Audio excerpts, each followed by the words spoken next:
Alright, and we are live. What's up everyone, this is Ryan here, the Crypto Grinder, and today we'll be covering the top 5 reasons why we are in a bear market. I know the markets have been extremely brutal as of late. We have been smashed to literally 60 to 70% off. I think discounts are already here to stay. We are at the bottom, and I think we would like to address all that has happened with the cryptocurrency markets, and we're going to give a summary to people who are wondering what has been happening. So let's get into it. So the top 5 reasons why we are in a crypto bear market, the analysis, and also the approaches.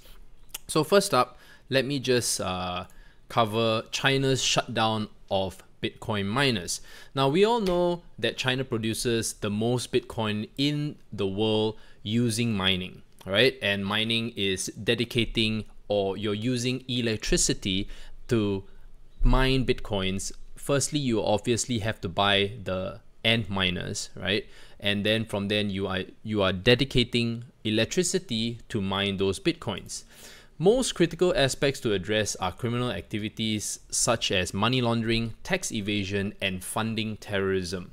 Okay, I think most countries share this exact same concern when it comes to Bitcoins, right? And at the same time, you do not want another currency bypassing China's monetary system. I think we have seen that China is already planning to launch its own state coin. There are already certain countries that are already having their own state coin, such as Venezuela as well. Now, the order came in November 2017. But I don't think, and I don't remember that the markets actually were that rattled compared to now. But I believe that it's a collaboration of events that occurred leading up to it. So if you're wondering who is the financial body or basically oversight governing this or doing this, is the leading group of Internet Financial Risk Remediation was set up by the cabinet in 2016. All right, it's a pretty long name. The leading group of Internet Financial Risk Remediation was set up by the cabinet. Okay, right. So China accounts for 2/3 of the world's processing of power devoted to Bitcoin mining.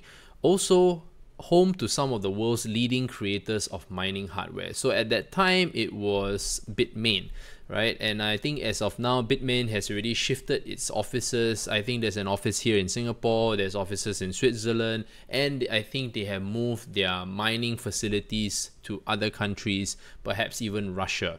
So these are the things that are going on in the world of mining.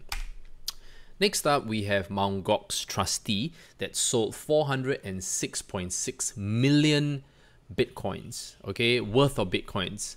But good news, there's still 1.7 billion more to be sold. All right, and the ETA is targeted to be September 2018.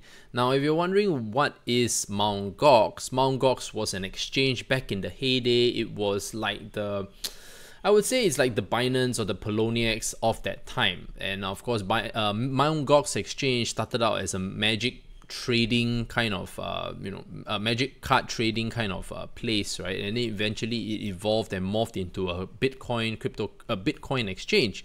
Now, apparently, what the news was is that the owner kind of embezzled the money. Yeah, you can say embezzled. And so they were found guilty. A lot of people kind of lost money. It was a year-long case. Now the liquidation is in process. So the last count was 163,000 Bitcoins. Okay, and don't forget that Bitcoins have Bitcoin Cash. Now, instead of selling through OTC, which is over the counter, by the way, OTC basically means that the trade is done off the books, right? So it doesn't affect the market, which is the right way to do something that is of this sum. But instead, it was sold through an order book, right? And that was done probably collectively across multiple exchanges. The lawyer in charge is Nobuaki Kobayashi, confirmed that he sold the coins between December 2017 and February of 2018. So he claimed that he did so in a way that did not affect the market. Obviously, it did affect the market. Following consultation with cryptocurrency experts, I sold BTC and BCC not by an ordinary sale through the BTC BCC exchange, but in a manner that would avoid affecting the market price while ensuring the security of the transaction to the extent possible, Kobayashi said. Therefore, I believe that the sale of BTC and BCC by us did not affect their market prices. Well, having said that, at the high, I think we had BTC at about 200 billion. So I guess if you were to sell collectively across multiple exchanges, it could not have affected by much. But I'm sure that it did cause a repercussion of fear within his circle. This is kind of like insider news, right? Usually as a trustee, you will have very rich friends. So you would immediately have word of it, right? I'm not speculating, I'm just saying that this is very common. So imagine if you were the friend of this lawyer, and you know, people talk and whatnot. You start dumping your positions, and from there the traders who are in charge of doing this will, well, probably the reason why he went through an order book was the traders themselves who had to execute. Obviously this old dude is not going to execute the trade, right? So there are also going to be fees involved. When you earn, you definitely earn fees from all this liquidation. Whether is he going to get a commission from this, or is it a straight up for just handling this case, we do not know. But I think at the end of the day, we can definitely ascertain that this had some impact on the market. Now the next thing is SEC subpoena special, right? As we all know, SEC is now clamping down very hard on security related ICOs. So ICOs could be deemed as scams to defraud investors. To a certain extent, I actually agree, because there are a lot of money grabs out there only having an app, but of course they have to build user base. That takes time, right? Because when you create an app, it doesn't mean, yes, it does mean that you did spend money on developing an app, you know, either a wallet or an internal wallet or an exchange. You know, it's kind of like a bit dodgy at this point.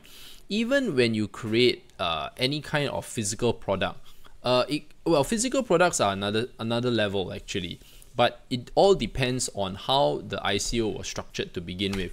So the SEC Chair Jay Clayton's testimony on February 6, 2018 noted that ICOs are security offerings. So the definition of a security just basically means that you do offer a return as well, right? You offer a return, but that will be covered in one of the points. So SEC is always on the lookout for business entities that are non-compliant and with regards to its regulatory guidelines. ICOs that return revenue/profits to investors are almost certainly securities. So we have the incoming revenue that will always be given back to the angel investors and also the syndicated deals. See, because it's incoming revenue. That raising funds through an ICO is considered revenue, by the way. Okay. And it is and should be on one's balance sheet. But most of these ICOs will definitely not go through an audit because they do not dare to do so, or they definitely have the intentions of taking away some of that money. I think we all know that there are a lot of ICO projects that have that instances where the founders, the developers tend to leave, the lead developer tends to leave because the CEO runs away with the money or a portion of that money or spends it unnecessarily, right? We have cases like that. Also, we have ICOs that just literally close down and disappear with the money after it's being raised. So all these things are coming together, and that is why I think SEC believes that it should step in to regulate the space. So don't forget that whenever there's profits, you know, there should not be any profits at the very beginning of these ICOs because they are all considered startups. So how on earth are you going to have profits so like almost immediately, right? So SEC has a long arm jurisdiction, so meaning that even if an ICO was registered in countries like Switzerland, you know, Switzerland, Singapore, Estonia, or wherever it feels that it feels safe, right? SEC still has that long arm of jurisdiction to still check its books, because if found out that you allow US citizens to invest in these ICOs, SEC has the right to step in and investigate your books. Excuse me. Exchanges trading security tokens are also liable as security exchanges if they list tokens that happen to be securities for US users. Okay, so even the exchanges themselves, right, have to give up data if they were found guilty or suspected of having US citizen, carrying the tokens that allow US citizens. So can you imagine the implication? Then that's why I think Binance and nowadays even Huobi has very strict vetting systems to make sure that during the ICO process you have not allowed any US or even China citizens. So ICOs that are found guilty will have their assets frozen. So when assets are frozen, right, bear in mind that no one gets their money, investors have funds locked up, and it causes a lot of anxiety, especially for the investors, right? And even sometimes the projects who are not guilty, right, they are using the funds, they need the funds to develop and whatnot. It is a very new space, so everyone's still trying to figure stuff out in the dark. But I noticed that the latest article, just on the 17th of March, PwC is dedicating an accounting and auditing department specifically for this space. So that is good, but of course we all know that PwC, PricewaterhouseCoopers, is actually one of the more pricey accounting firms, because they are known as the Big Four. But nonetheless, at least I see this whole space taking shape, and that is a positive for me. The next is the G20 meeting, which is, I think, in the next 2 days. This is I'm now in Asia. It's Monday for me, but I think you watching this wherever you are in the world is probably a Sunday. So governments come together to discuss the various policies and stance on what they intend to do about cryptocurrencies. So let me probably just shed some light. I don't see, personal opinion, I don't see much happening for the G20 meeting, because it's just the usual meeting of it's a usual meeting, by the way. It wasn't the G20 meeting isn't specifically for cryptocurrencies, right? But cryptocurrencies will be one of those topics, right? So what are the topics that are possibly going to be covered? How to regulate cryptocurrencies. Mostly concerns are also about tax evasion, money laundering, and terrorism. So each country will share their thoughts on how they've been handling this situation about cryptocurrencies for sure. And of course, what is the future of blockchain technology? Who's adopting what and who's advancing? This will all be in the talks. So I do not really see much to worry about, but I guess people are concerned at the moment. Will there be stricter regulations? Will it be a blanket clampdown? I doubt so, because there are some countries who feel that blockchain technology and cryptocurrencies is good for bringing in tourism and whatnot. Then of course we have the first world countries that are having a strong currency or a branded currency, such as the US dollars, right?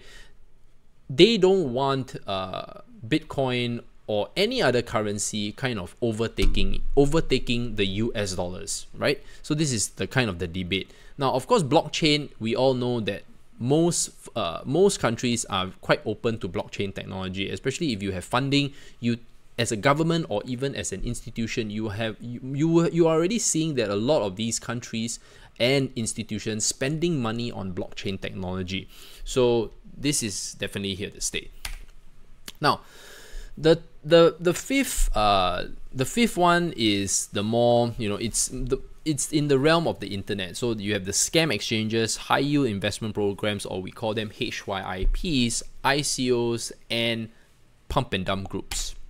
So the scam exchanges are established every day and scamming innocent investors. This is basically those who are unsuspecting. They don't really know that there's Binance. They don't really know that there's Huobi. They don't know about Poloniex and Bittrex and whatnot. So they stumble upon an exchange that somehow while reading news and it's being advertised, you know, and by the way, because that is why also Google, you have Twitter, you have what else?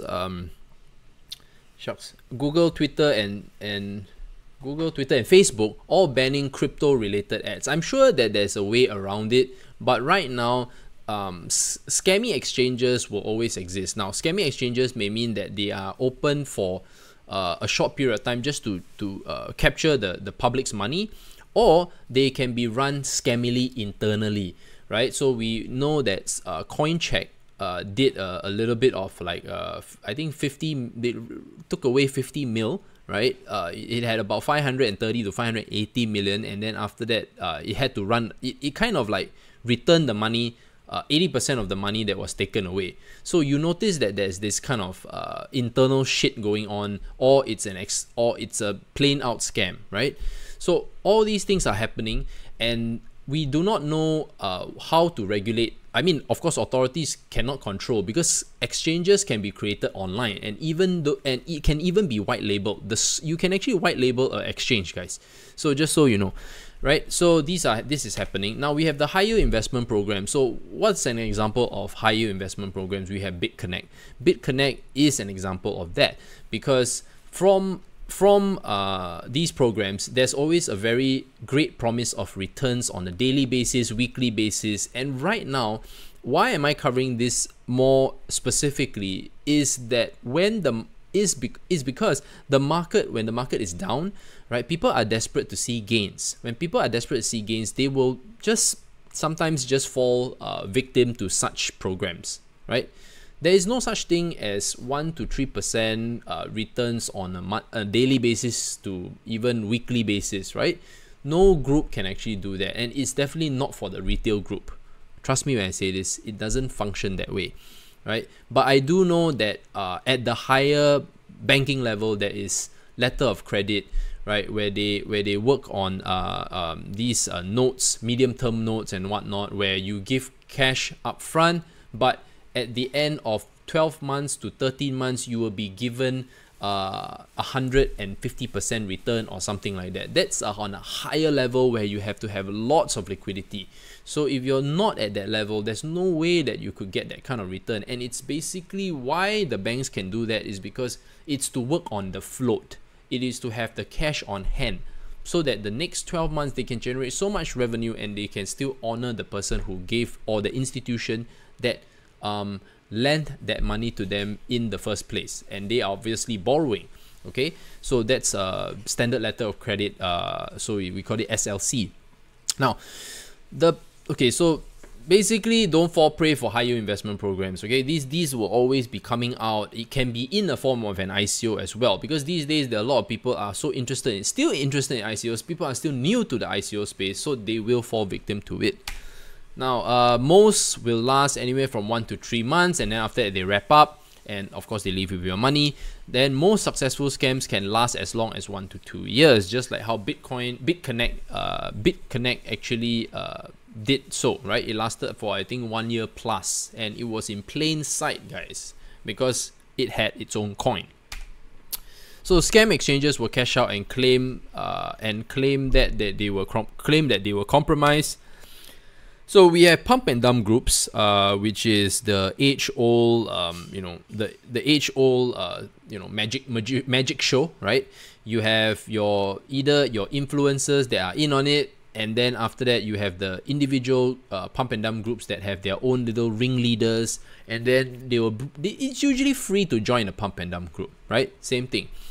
Pick a low volume cryptocurrency, and then say that in the next few days you want to collaborate, you want to coincide with some kind of news or announcement, so it looks believable, and then you have a pump.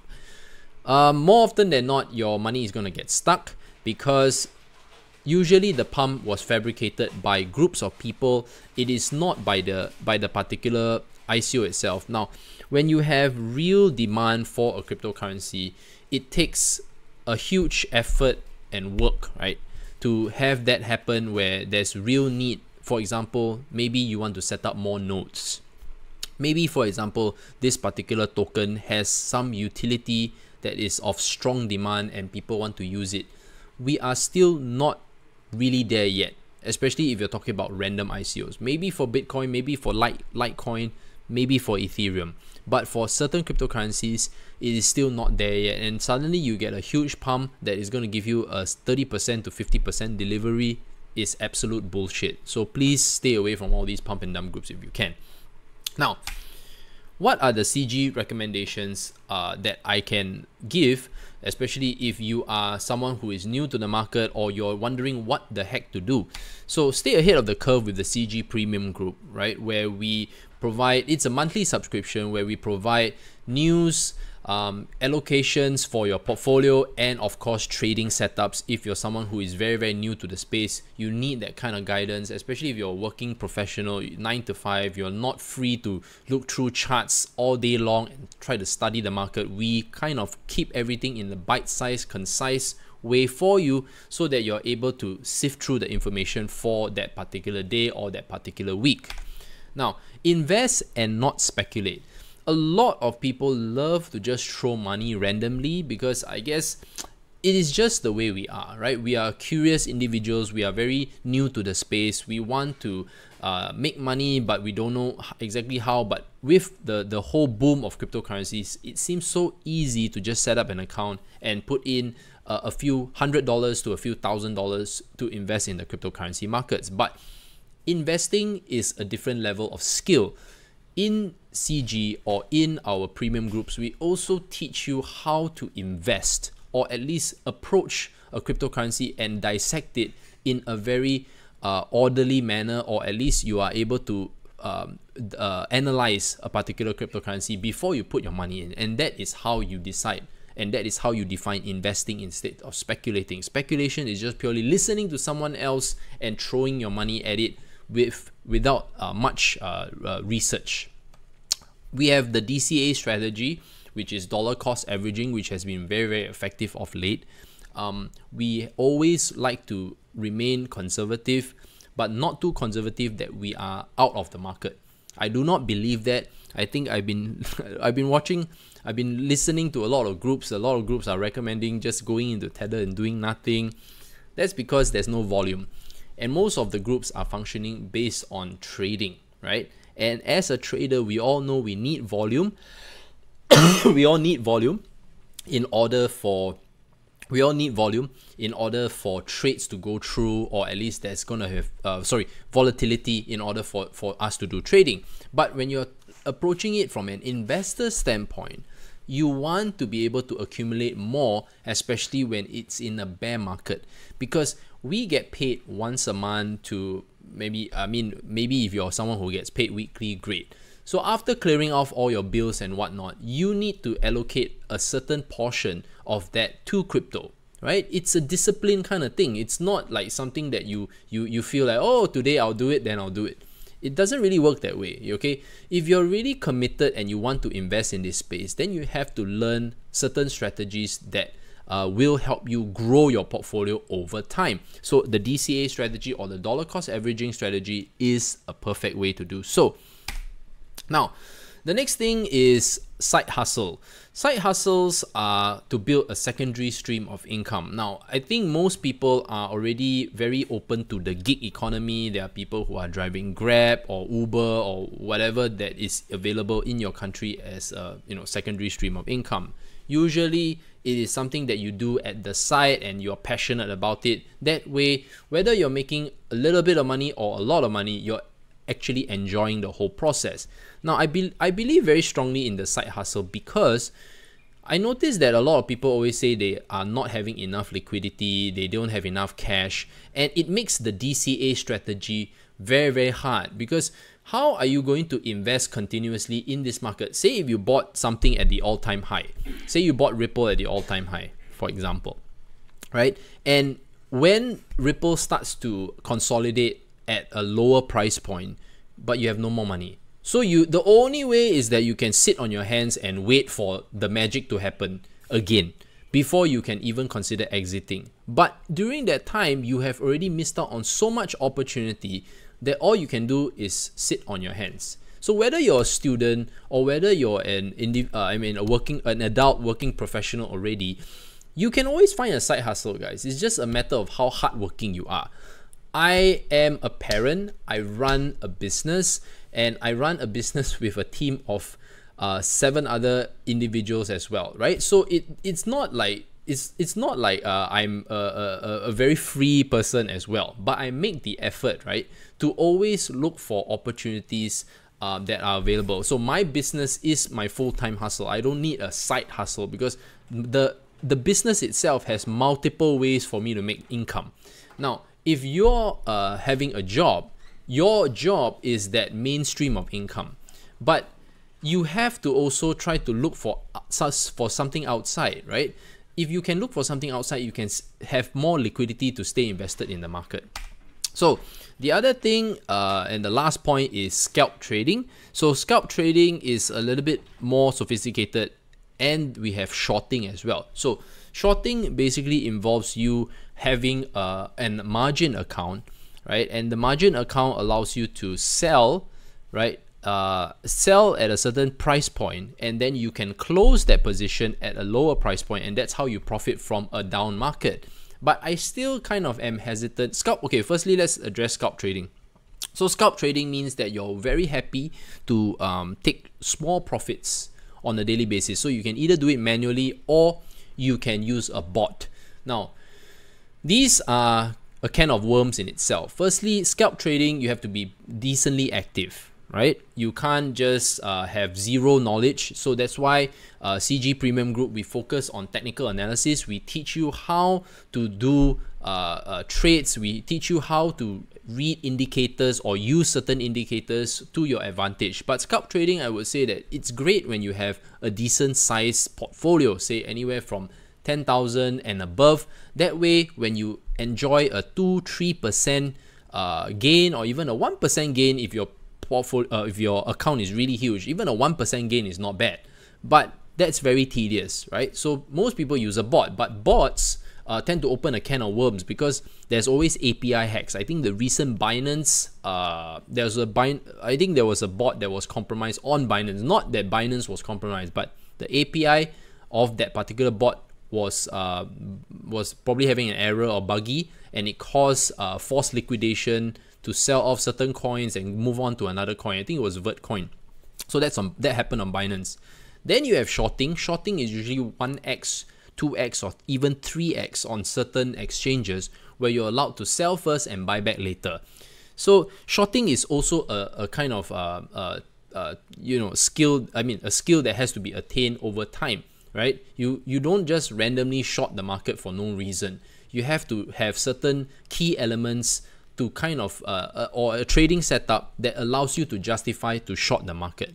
I personally don't do it, but yes, I do know that there are people in the groups and even our own team. Charles, he does a lot of shorting, and he has actually made quite a bit of money during this bear market. But for me personally, I'm more of an investor. I prefer the fundamental analysis. I get a chance to talk to the projects that we are involved in, and also I'm very familiar with the space. So I'm more of a fundamental analysis guy, and at the same time, I prefer investing because it kind of allows me to have more time to build the business, right? So depending on what's your approach, it doesn't matter. All these approaches and analysis and training is always available in the CG Premium Group.